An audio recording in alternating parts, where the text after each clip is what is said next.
मटण बघायचंय।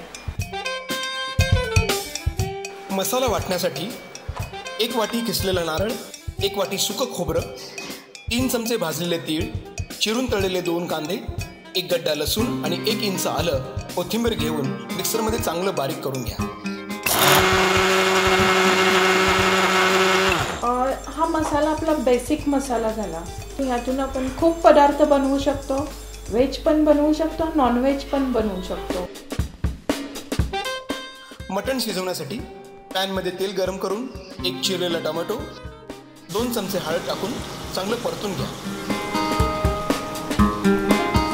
पॅनमध्ये मटण घेऊन मीठ टाकून पाणी घालून चांगलं शिजवून घ्या।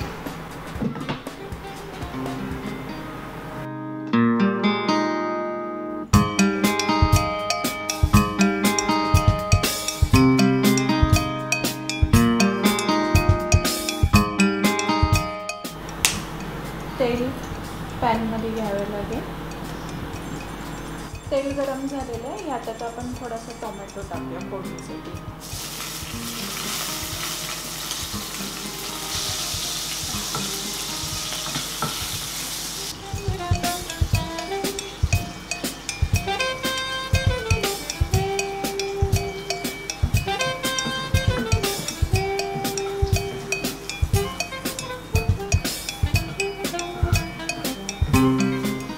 आपल्याला वाटलेला मसाला टाकायचा आहे।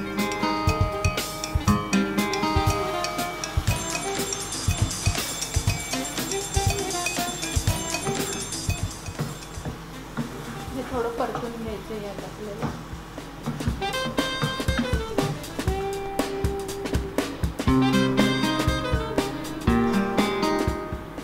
मसाल्याला जेवढं लागेल तेवढं मीठ थोडं टाकून घेऊया। आधी आपण मटण शिजताना मटणात मीठ घातलं होतं, पण मसाल्याला थोडं ते मीठ कमी पडू शकतं।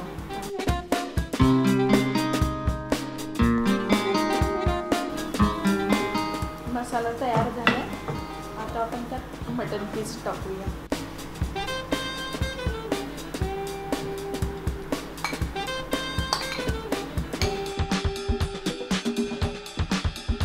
मसाला खूप ड्राय नाही ठेवायचा, थोडासा दबदबीत म्हणता येतो त्या पद्धतीनं त्याची थिकनेस ठेवायचा त्याला।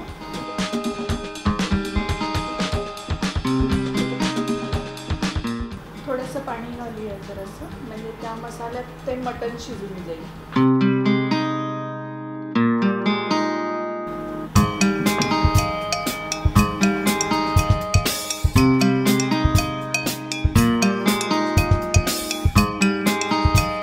तयार झालेला आहे।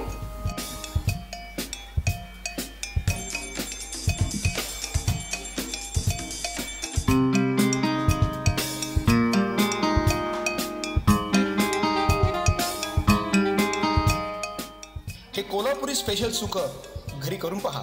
अशा पद्धतीच्या एक्सपर्ट्स रेसिपी पाहण्यासाठी पाहत रहा अस्सल होममेड रेसिपीज। लाईक करा, शेअर करा आणि सबस्क्राईब करा अस्सल होममेड रेसिपीज।